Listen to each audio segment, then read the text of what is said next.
വീട് വരെ ഒന്ന് പോയിട്ട് വരാം. പെങ്ങളുടെ കാര്യം ഒന്ന് ഉറപ്പിക്കണം. ആ പെണ്ണിന്റെ കുഴച്ചിലിത്തിരി അധികമുണ്ട്. 1-2 ദിവസമായി ഞാൻ നോക്കുന്നു. അതിന് നിനക്കെന്താ? എനിക്കൊന്നുമില്ല. പിന്നെ മടങ്ങുമ്പോ ഒരു സാധനം കൊണ്ട് തരൂ. എന്താ? കുറച്ച് കരിവിള. കരിവിള ഇട്ടാ കല്യാണം വേഗം വരുന്ന ഞങ്ങൾക്കൊരു വിശ്വാസമുണ്ട്. ഇനി അതില്ലാത്തതിന്റെ ഒരു കുറവേ ഉള്ളൂ. എനിക്ക് വേറെ പണിയുണ്ട് പെണ്ണെ. ഞാൻ നിന്റെ ബാല്യക്കാരനൊന്നുമല്ല. ഞാനൊരു വഴിക്ക് പോകുന്നുണ്ടൊന്നും പറയുന്നില്ല. എന്ത് പറ്റി? ഒന്നും പറ്റിയില്ല. എന്ത് പറ്റി? ഒന്നുമില്ല. മടങ്ങി വരുമ്പോ ഇത്തിരി കരിവിള വാങ്ങിട്ട് വരാൻ പറ്റുമോ എന്ന് ചോദിച്ചു. അതിനായി തുള്ളല്. കാട്ടുപോത്താ, തനി കാട്ടുപോത്ത്. അതിനെന്താ? ഇതൊക്കെ എന്നോട്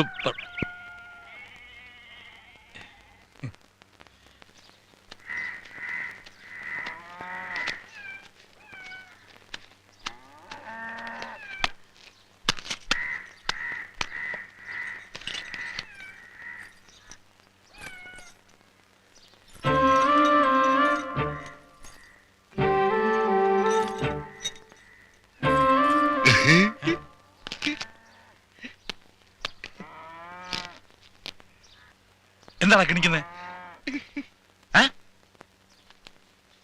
നീ വല്ലതും കണ്ടോ? ഞാക്ക് കാണാൻ പറ്റിയില്ല. തമ്പ്രാൻ കണ്ട? എന്ത്? ഓള് തുണി അയക്കുന്നത്.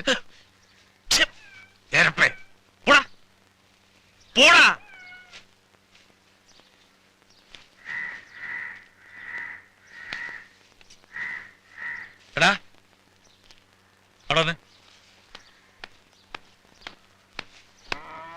ഞാൻ അവളുടെ മുറിയിൽ ഒളിഞ്ഞു നോക്കി നീ ആരോടും പറയണ്ട കേട്ടോ. കേട്ടോ? ഞാള് കേട്ട്. എന്ത്? തമ്പ്രാൻ മംഗലം കഴിക്കാൻ പോണു. ഓളാണല്ലേ പെണ്ണ്. നീ കൂടുതൽ കിന്നരിക്കൊന്നും വേണ്ട. നിനക്ക് പൈസ വല്ലതും വേണോ? പൈസ ഒന്നും വേണ്ട. പിന്നെ ഒരു പഴയ കുപ്പായ ഇടണമെന്ന് തമ്പ്രാന്റെ വലിയ പുതിയുണ്ട്. ആ, ഞാൻ തമ്പ്രാനോട് പറഞ്ഞോളാം, മേടിച്ചോ. ഇതെങ്ങാനും പുറത്തറിഞ്ഞാൽ ചാട്ടയ്ക്ക് വീക്കും ഞാൻ. ആ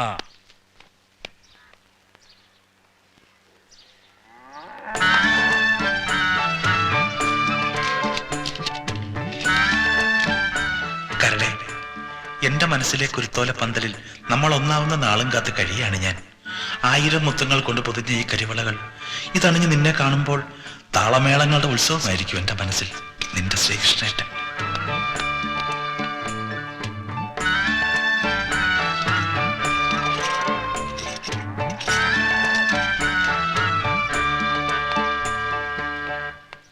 ആഹാ, ഞാറ് പൊലിച്ചേ മക്കള് വന്നേ കൊയ്തെടുത്തേ.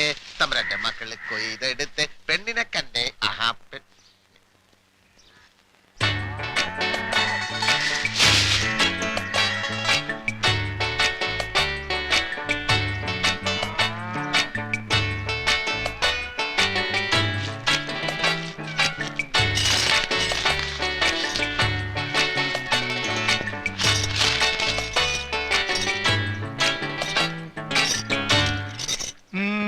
വളയും മാലയും കൊടുത്താലൊന്നും ആ പൊണ്ണിന്റെ മനസ്സ് മാറില്ലെന്നാ തത്ത പറയുന്നത്. എന്നാ പിന്നെ ഞാക്കോളം മംഗലം കഴിക്കാൻ വേറെന്താ ഭയന്ന് തത്തയോട് ചോദിക്കടോ. തിമ്മയ്യന്റെ കണ്ണി കാണുന്നത് വെച്ച് നോക്കിയാലേ നേരായ വഴിക്ക് ഒന്നും നടക്കില്ല. ഭയ കുറച്ച് വളഞ്ഞാലോ ഞാക്കോളം മംഗലം കഴിക്കാൻ പറ്റിയാ മതി. അതിനൊരു വഴിയേ ഉള്ളൂ. ഈ നാട്ടിൽ കല്യാണം കഴിക്കാത്ത ആണുങ്ങളോട് നീ എന്ന് പറ അവളെ കെട്ടരുതെന്ന്. അങ്ങനെ ആരെയും കിട്ടാതാവുമ്പോ അവള് നിന്നെ കെട്ടും.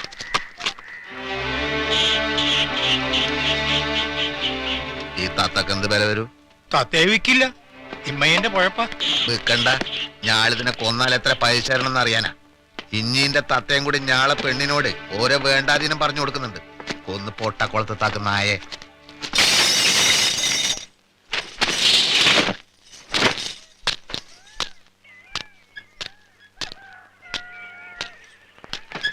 ഇതാ പറഞ്ഞ സാധനം.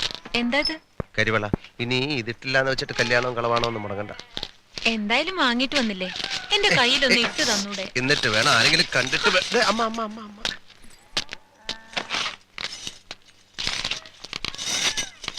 കാർത്തുമ്പി, നീ അമ്പലത്തിലേക്ക് വരുന്നെങ്കിൽ വേഗം വന്നോളൂ.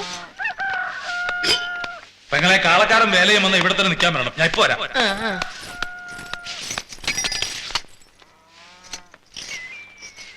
അസലായിട്ടുണ്ട്.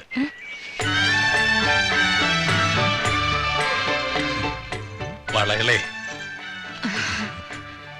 തുമ്പയുടെ കൈക്ക് നല്ല ചേർച്ച. ഇത്രയും ചന്തം ഉണ്ടാവുമെന്ന് ഞാൻ വിചാരിച്ചില്ല. അപ്പോ കണ്ടുല്ലേ, ഇതൊക്കെ വാങ്ങിയിട്ട് വരാമെങ്കില് കയ്യിലൊന്ന് ഇട്ട് തന്നാലെന്താ? ഒരു മൊരടനാ. മരടനാണെങ്കിലും ഇഷ്ടല്ലേ? ഇഷ്ടമില്ലെങ്കി പിന്നെ ഞാൻ ഇങ്ങനെയൊക്കെ പറയോ? മൊരടനായിട്ടൊന്നും അല്ല തുമ്പി, സമയമായിക്കോട്ടെ എന്ന് കരുതിട്ടാ. പിന്നെ എന്തിനാ കരിവള? അസല് പൊന്നുംവളയിട്ട് തരില്ലേ? കർക്കിടകം കഴിയുന്നവരെ ഒന്ന് കാത്തിരുന്നാ മതി, കല്യാണം ഇങ്ങ് ഓടിയെത്തും. അതെന്താടോ ആ കണക്ക്?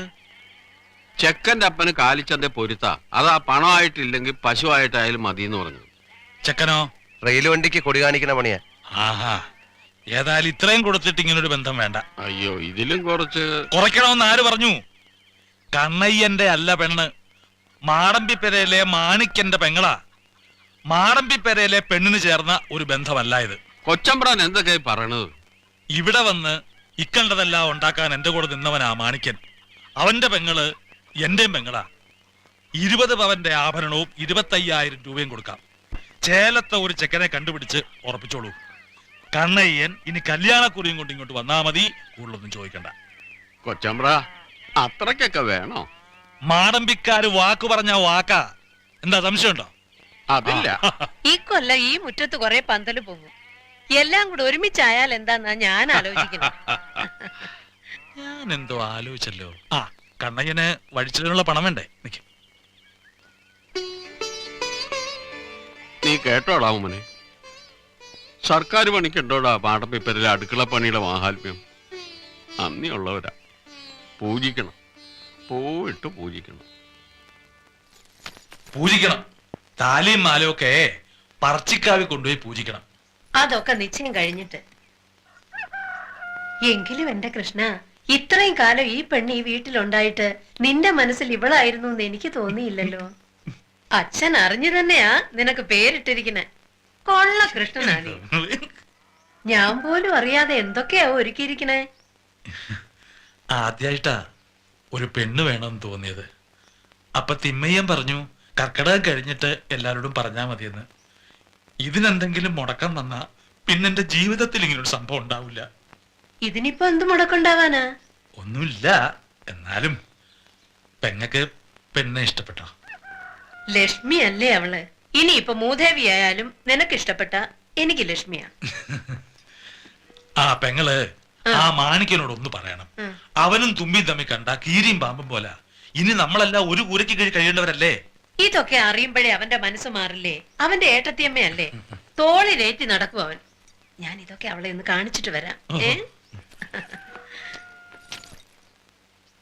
എന്റെ മനസ്സിലൊരു നാണം, ഓഹോ എന്റെ മനസ്സിലൊരു നാണം.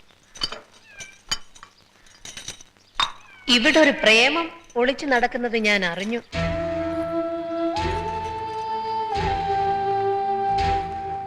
രണ്ടുപേരും കൂടി എന്നെ കളിപ്പിക്കുകയായിരുന്നു ഇത്ര നാളും അല്ലേ? അയ്യോ, സമയാവുമ്പോ പറഞ്ഞാ മതിയെന്ന്. സമയമായി. ദാ കല്യാണത്തിന്റെ പുടവയും താലിയൊക്കെ വാങ്ങി വെച്ചിരിക്കുന്നു എന്റെ പൊന്നനിയൻ. ഇനി കുരവേ മേളോ മാത്രം മതി. ഇത്രയൊക്കെ ഒരുക്കിയതൊന്നും ചേട്ടൻ എന്നോട് പറഞ്ഞില്ല. ഈ മാസം കഴിഞ്ഞാലുണ്ടാവും മാത്രമേ പറഞ്ഞുള്ളൂ. നിശ്ചയത്തിനുള്ള ഏർപ്പാടൊക്കെ ആക്കിയിട്ടുണ്ട്. മംഗലാപുരത്തു നിന്ന് തിങ്കളാഴ്ച കണിയാൻ വന്നാ നേരെ ഉറപ്പിക്കാം. മാണിക്കന്റെ അപ്പനോട് പറയണ്ടേ? തമ്പ്രാൻ ചേട്ടന്റെയും പെങ്ങടെയും കെട്ട് കഴിഞ്ഞിട്ട് മതി ഞങ്ങളുടെ എന്നാ മാണിക്ക എന്നോട് പറഞ്ഞത്. നീ എന്താ കുട്ടി പറയണേ? തമ്പ്രാൻ ചേട്ടന്റെ മനസ്സിൽ ഏതോ ഒരു പെണ്ണുണ്ടെന്നും ഉടനെ അത് നടക്കുന്ന മാണിക്യം പറഞ്ഞത്. അത് കഴിഞ്ഞിട്ടാവാം ഞങ്ങൾ തമ്മിലുള്ള ഇഷ്ടം അപ്പനോടും തമ്പ്രാട്ടിയോടും പറയുന്നതെന്ന് മാണിക്യം പറഞ്ഞു. അതാ ഞാനും ഇക്കാര്യം ഒളിച്ചു വെച്ചത്. നീയും മാണിക്കനും തമ്മിൽ ഇഷ്ടമാണെന്ന് കൃഷ്ണൻ അറിയോ? എന്നെ കൂടെ കൂടെ കളിയാക്കും. അതുകൊണ്ടല്ലേ ഞങ്ങളറിയാതെ ചേട്ടൻ കല്യാണത്തിന്റെ ഒരുക്കങ്ങളൊക്കെ ചെയ്തത്. ഇതറിയുമ്പോ മാണിക്കൻ അന്തിച്ചു പോവും അല്ലേ തമ്പ്രാട്ടി?